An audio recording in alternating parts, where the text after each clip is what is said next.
प्रिय छात्रों, आप सभी का बहुत बहुत स्वागत है आपके अपने चैनल एनसीईआरटी मैथ्स पर।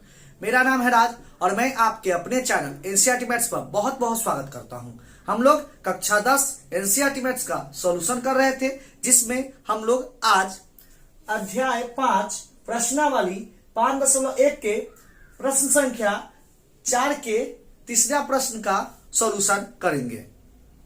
इससे पिछला वीडियो में हम लोग प्रश्न संख्या 4 के पहला और दूसरा का सॉल्यूशन कर लिए थे।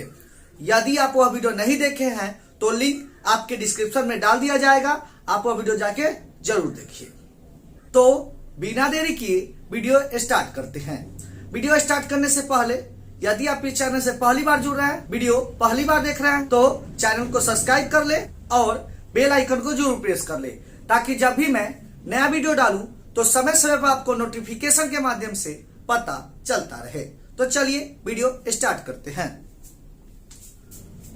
प्रश्न संख्या 4, निम्नलिखित में से कौन कौन एपी में है?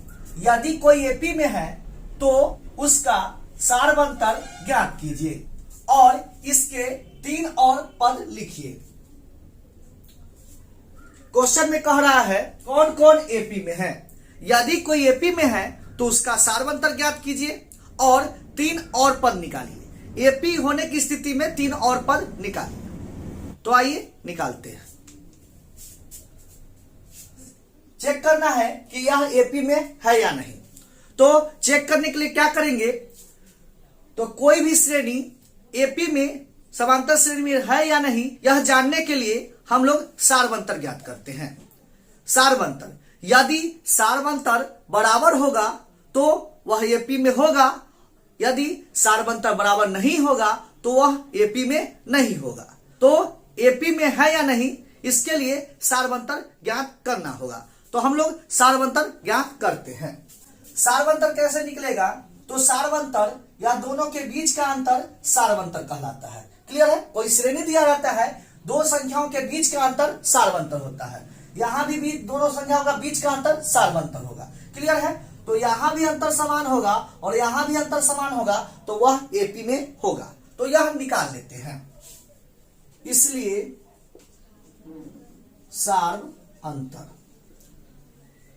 सारवंतर को हम लोग डी से दर्शाते हैं और डी इक्वल टू होता है A2 minus A1। A2 minus A1। अब A2 क्या है, A1 क्या है, यह ज्ञात करते हैं। तो हम लोग जानते हैं कोई समांतर श्रेणी दिया रहता है जिसमें पहला पद A1, दूसरा पद A2, तीसरा पद A3 और चौथा पद A4 डॉट डॉट डॉट। तो इसमें भी पहला पद A1, दूसरा A2, तीसरा A3, चौथा A4। क्लियर है? तो A2 कितना है, माइनस 3.2 माइनस A1। A1 कितना है, माइनस 1.2। यहां 2 चिन्ह है इसलिए ब्रैकेट देंगे। माइनस 3.2 और माइनस माइनस प्लस 1.2। अब देखिए प्लस माइनस माइनस घटेगा तो घटा देंगे, घटेगा तो 0 और 3 में से 2 गया 1, तो माइनस 2.0। इसको हम लिख सकते हैं -2। क्लियर है? तो सारवंतर कितना आया, -2। अब हम लोग यह दोनों का सारवंतर निकाल लिए, यह दोनों के बीच का अंतर ज्ञात करते हैं, सारवंतर ज्ञात करते हैं। तो इसलिए सारवंतर D equal to A3 minus A2। A3 कितना है, -5.2 माइनस A2 कितना है, -3.2। क्या होगा, -5.2 और minus minus plus 3.2। Plus minus minus होगा, घटेगा तो 2 में से 2 गया 0, 5 में से 3 गया 2 और बड़ा में माइनस है तो माइनस होगा। इसको हम लिख सकते हैं -2। तो यहां देखिए, यहां भी सारवंतर कितना आया, -2 आया। यहां भी सारवंतर कितना है, -2। तो यहां सारवंतर बराबर है। हम लोग जानते हैं यदि सारवंतर बराबर होगा तो वह एपी में होगा। क्लियर है? चलिए यह लिख लेते हैं। तो देखिए प्रश्न में कह रहा था कि निम्नलिखित में से कौन कौन एपी में है, यदि कोई एपी में है तो उसका सार्वंतर ज्ञात करें। तो यह श्रेणी एपी में है और इसका सार्वंतर भी ज्ञात कर लिए। सार्वंतर कितना होगा, -2। क्लियर है, यही सार्वंतर होगा -2। और इसके 3 और पद लिखिए। क्लियर है, यदि कोई एपी में है तो उसका सार्वंतर ज्ञात करिए और इसके 3 और पद लिखिए। क्लियर है, यदि एपी में है तो 3 और पद लिखिए, एपी में नहीं रहेगा तो 3 और पद नहीं निकालना होगा। तो यह एपी में है तो हम 3 और पद निकाल लेते हैं। यहां पर पहला पद A1, A2, A3, A4। तो 3 और पद क्या होगा, A5, A6 और A7। क्या हो जाएगा, A5, A6, A7, 3 और पद निकलेगा। क्लियर है, तो यह ज्ञात करते हैं। इसलिए A5 का फॉर्मूला हो जाएगा A + 4D, A + 4D। यह सब बता दिए थे, डायरेक्ट फॉर्मूला कैसे लिखते हैं फिर भी बता देते हैं। देखिए हम लोग जानते हैं n का फॉर्मूला होता है A + n - 1 × D। A5 निकालना है तो n के जगह कितना हो जाएगा, 5। A प्रथम पद A होगा ही और n के जगह 5 - 1 × D। कितना हो जाएगा, A + 5 में से 1 घटेगा 4D। क्लियर है, तो A5 का फॉर्मूला हो गया A + 4D, तो यह लिख दिए। क्लियर है, अब आगे देख लेते हैं। मान लीजिए A6 निकालना है तो A होगा ही और n के जगह कितना आ गया, 6। तो 6 - 1 × D, तो कितना हो जाएगा, A + 6 में से 1 घटेगा 5D। क्लियर है, इतना करने से अच्छा है हम आपको डायरेक्ट फॉर्मूला निकालना बताए हुए थे। क्या हुआ था, देखिए A5 निकालना है तो A होगा ही, सब जगह A है, यहां भी A है, यहां भी A है। क्लियर है, 5 है तो 1 कम D लिखना है, 4D। 6 है तो 1 कम D, कितना हो जाएगा, 5D।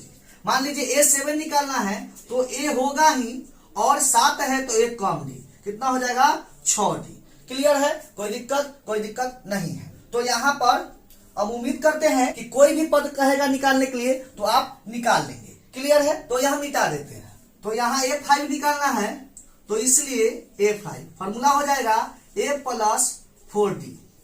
A का मान कितना है, तो प्रथम पद नहीं ज्ञात किए हैं तो हम लोग प्रथम पद निकाल लेते हैं। प्रथम पद को हम लोग A से दर्शाते हैं। A = होता है A1। A1 का मान कितना है, -1.2। तो प्रथम पद का मान कितना हो गया, -1.2। क्लियर है, अब हम लोग A5 निकाल लेते हैं। A का मान कितना है, -1.2 + 4 × D का मान कितना है, तो सार्वंतर D का मान कितना आया है, -2। यहां भी -2, तो सार्वंतर D का मान -2, तो -2 होगा। तो क्या होगा, -1.2 और गुना कीजिएगा तो 4 दूना 8 और प्लस माइनस। क्लियर है, यहां माइनस प्लस होगा, जुट जाएगा तो क्या मान देगा, -9.2। क्लियर है, अब A5 निकाल लिए, अब A6 निकालते हैं। इसलिए A6 का फॉर्मूला हो जाएगा A होगा ही प्लस 1 कम D, तो 1 कम D कितना हो जाएगा, 5D। तो A का मान कितना है, -1.2 प्लस 5 × D का मान कितना है, -2। तो कितना होगा, -1.2 और 5 दूना 10 और प्लस माइनस। क्लियर है, अब क्या होगा, जुट जाएगा तो माइनस प्लस, लेकिन माइनस में ही मान देगा तो जुटेगा तो 11.2। तो A6 का मान कितना हो गया, -11.2। क्लियर है, अब हम लोग A7 निकाल लेते हैं। यहां A7 निकालेंगे, इसलिए A7 का फॉर्मूला होगा A + 1 come D, 6D। Clear है, A का मान कितना है, -1.2 प्लस 6 × D का मान कितना है, -2, तो -2। तो कितना होगा, -1.2 और 6 दूना 12 और प्लस माइनस। क्लियर है, अब जुटेगा तो जुटेगा तो 13.2 जुट जाएगा, लेकिन माइनस में ही मान देगा। तो कितना आ गया? 13.2। कोई दिक्कत नहीं है। तो इस प्रश्न में 3 और पद ज्ञात करना था, तो हम 3 और पद निकाल लिए। A5 equal to minus 9.2, A6 equal to minus 11.2 और A7 equal to minus 13.2। Clear है? कोई दिक्कत नहीं है। तो इस प्रश्न में कह रहा था 3 और पद निकालने के लिए, तो हम ज्ञात कर लिए। क्लियर है? तो यह प्रश्न यहां पर समाप्त होता है। हम उम्मीद करते हैं कि यह भी प्रश्न आपको जरूर समझ में आया होगा। अब देखते हैं इसी का चौथा प्रश्न। चौथा प्रश्न के लिए भी पहले ज्ञात करेंगे कि यह एपी में है या नहीं। यदि एपी में होगा तो इसका सारवंतर ज्ञात करेंगे और 3 और पद निकालेंगे। एपी में नहीं होगा तो वहीं पे छोड़ देंगे। क्लियर है? चलिए, तो हम लोग जानते हैं एपी में होने के लिए सारवंतर बराबर होना चाहिए। यदि सारवंतर बराबर होगा तो वह एपी में होगा। तो हम लोग सारवंतर ज्ञात कर लेते हैं। सारवंतर को हम लोग डी से दर्शाते हैं। डी इक्वल टू होगा A2 माइनस A1। अब A2 क्या है, A1 क्या है? तो यह पहला पद A1, A2, A3, A4, A1, A2, A3, A4। तो A2 कितना हो जाएगा? -6 माइनस A1 कितना है? -10। क्लियर है? तो -6 और माइनस माइनस +10 घटेगा तो कितना होगा? 4, और बड़ा में प्लस है तो +4। क्लियर है? कोई दिक्कत नहीं है। अब हम आगे सारवंतर ज्ञात करते हैं। इसका अंतर ज्ञात कर लिए, 4 आया, और इसका अंतर ज्ञात करते हैं। तो सारवंतर D equal to A3 minus A2। तो A3 कितना है? A3 का मान -2 माइनस A2 का मान कितना है? -6। तो -2 और माइनस माइनस +6। क्लियर है? यहां प्लस माइनस माइनस होगा, घटेगा तो 4 आएगा, तो यहां भी 4 ही आया। क्लियर है? तो सारवंतर बराबर है। यहां सारवंतर बराबर है। सारवंतर बराबर है तो यह एपी में होगा। तो यह लिख लेते हैं। सारवंतर बराबर है तो यह एपी में है, और एपी में है तो इसके 3 और पद ज्ञात करने होंगे। तो हम लोग 3 और पद ज्ञात कर लेते हैं। तो 3 और पद कौन निकलेगा? यह A1, A2, A3, A4। 3 और पद A5, A6, A7। क्लियर है? चलिए, तो A5 निकालने के लिए सबसे पहले हम प्रथम पद ज्ञात कर लेते हैं। तो इसलिए प्रथम पद को हम लोग A से दर्शाते हैं। A इक्वल टू हो जाएगा A1, और A1 का मान कितना है? -10। तो प्रथम पद भी निकाल लिए, इसलिए A5 equal to A plus 4D। A का मान कितना है? -10 प्लस 4 गुना D का मान कितना आया है? 4, तो 4 होगा। तो क्या हो जाएगा? -10 प्लस 4 में 4 से गुना कीजिएगा 16, घटेगा तो कितना आएगा? 6। क्लियर है? तो A5 का मान कितना हो गया? 6। अब हम लोग A6 ज्ञात करते हैं। A6 का फॉर्मूला हो जाएगा A प्लस 5D। A का मान कितना है?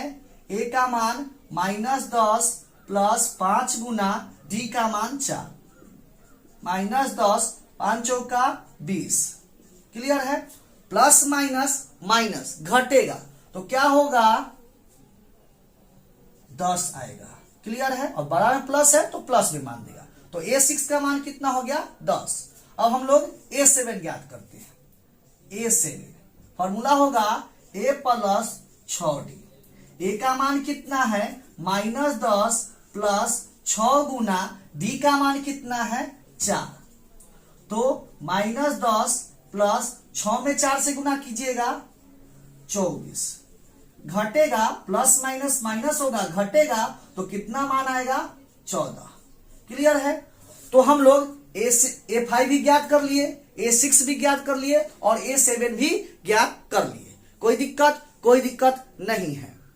तो इस प्रश्न में कह रहा था कि यह एपी में है तो 3 और पद निकालिए, तो यह एपी में था तो हम लोग 3 और पद निकाल लिए। क्लियर है? A5 का मान 6, A6 का मान 10 और A7 का मान 14। क्लियर है? कोई दिक्कत नहीं है। तो उम्मीद करते हैं कि यह भी प्रश्न आपको जरूर समझ में आया होगा। तो यह प्रश्न यहाँ पर समाप्त होता है। हम उम्मीद करते हैं कि यह भी प्रश्न आपको जरूर समझ में आया होगा। यदि क्वेश्चन समझ में आया है तो वीडियो को लाइक करें और ज्यादा से ज्यादा अपने दोस्तों के पास शेयर जरूर करें। मिलते हैं नेक्स्ट वीडियो में इसी तरह के नए प्रश्नों के साथ। तब तक के लिए धन्यवाद।